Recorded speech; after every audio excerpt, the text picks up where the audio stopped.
The longbow was one of the most devastating weapons in medieval Europe. It was a weapon that could launch projectiles hundreds of yards and pierce the heaviest of armor. It was the battlefield trump card to heavy armored cavalry. No country adopted and mastered the longbow quite like the English. One reason they found the military success they did was due to a complete societal commitment to the longbow. Read more about why the longbow was so powerful and how an entire country was transformed by it on this episode of Everything Everywhere Daily.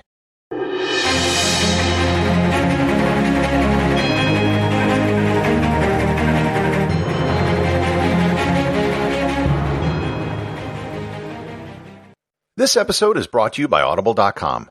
With more people doing road trips due to air travel restrictions, now is a great time to listen to audiobooks rather than trying to pick up weak AM radio stations in the middle of the country.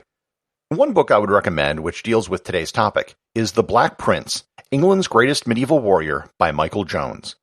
As a 16-year-old, Prince Edward led forces at the Battle of Crecy, where the English defeated the French due to the power of the longbow.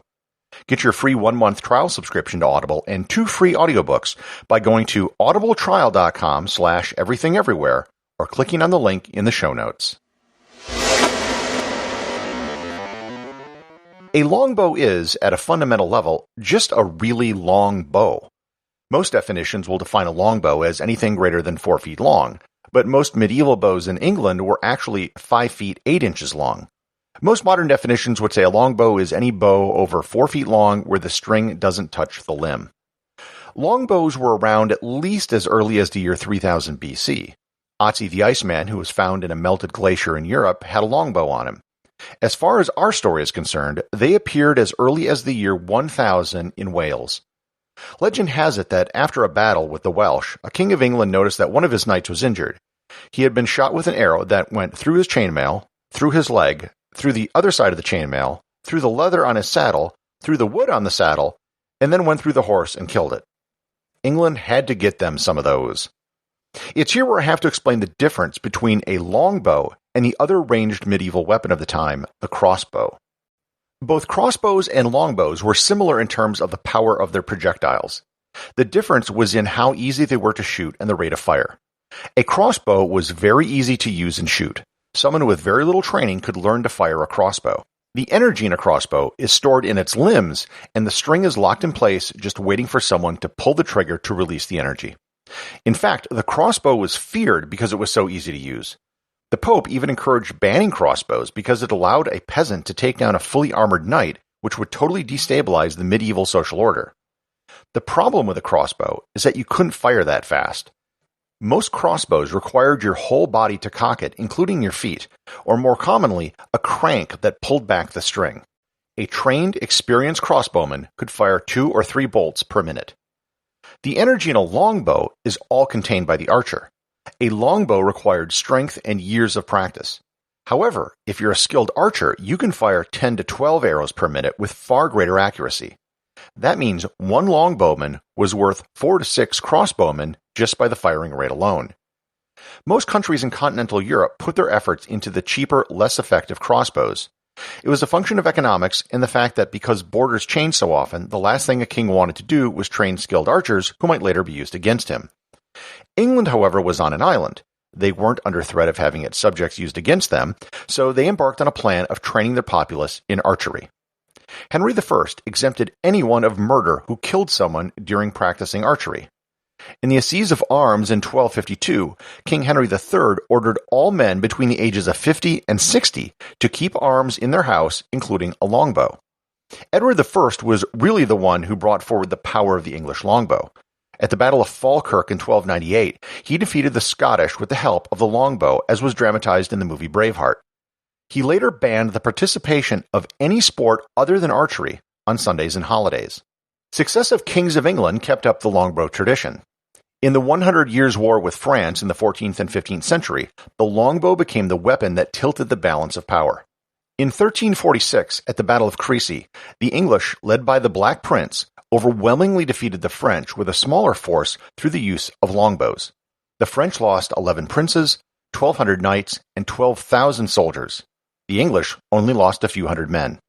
In 1356 at the Battle of Poitiers, 10,000 outnumbered English in full retreat, again led by the Black Prince, defeated a force of 20 to 60,000 French, again with the power of the longbow. In fact, they captured the French king and held him in the Tower of London for a ransom of 3 million gold crowns. In 1363, Edward III issued a decree requiring all men to practice archery on Sundays and holidays. The high point of the longbow was in 1415 at the Battle of Agincourt, made famous by William Shakespeare's Henry V. On the 25th of October, St. Crispin's Day, 6,000 English defeated 25,000 French in crappy weather, pouring rain, and a whole lot of arrows. While many different types of wood can be used to make a longbow, the best wood is from the yew tree. At its peak, England was importing so much yew wood that much of Europe became deforested of yew trees. The King of Poland had to protect the land so all of their yew wasn't lost. Today, archaeologists can tell if somebody was a bowman because of their skeletal structure. Bowmen spent so many years practicing archery and developing their skills that the bones in their right arm are larger to handle the increased muscle mass. You can also notice a slight difference between the height of their left and right shoulders. Skeletal remains of an English bowman can be found at the Richard III Museum, which shows these traits. Because England was the only country that trained longbowmen to this extent, English bowmen were often found as mercenaries in European wars. An experienced bowman was a path to a solid, middle-class existence for many Englishmen.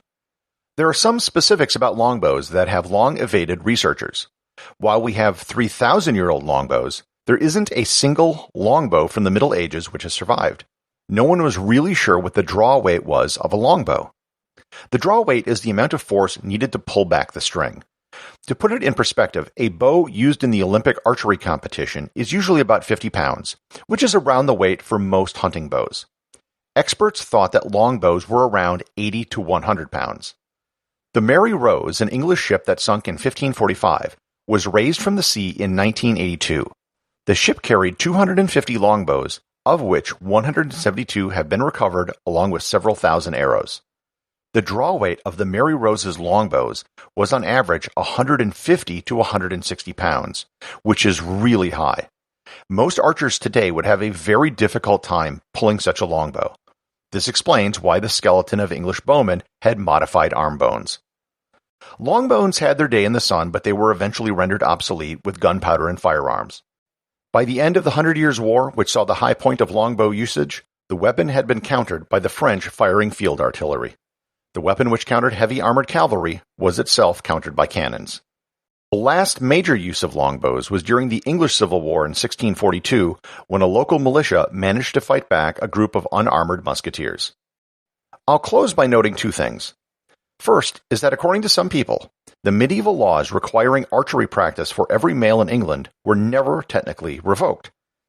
On June 11, 2010, the Reverend Mary Edwards called all of the members of her parish in Wiltshire, England, to mandatory archery practice under the terms of the law by King Edward III.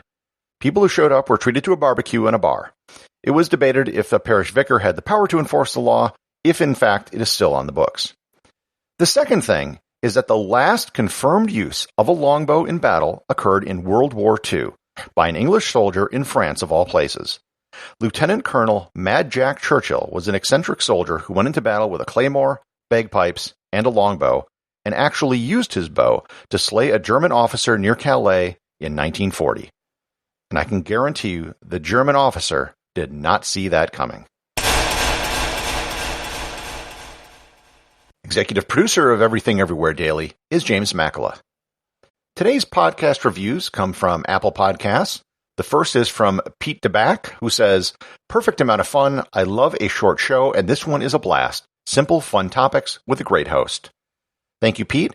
And our next one comes from Brian Pringle, who says, "Great podcast, has great topics, and a great listen too."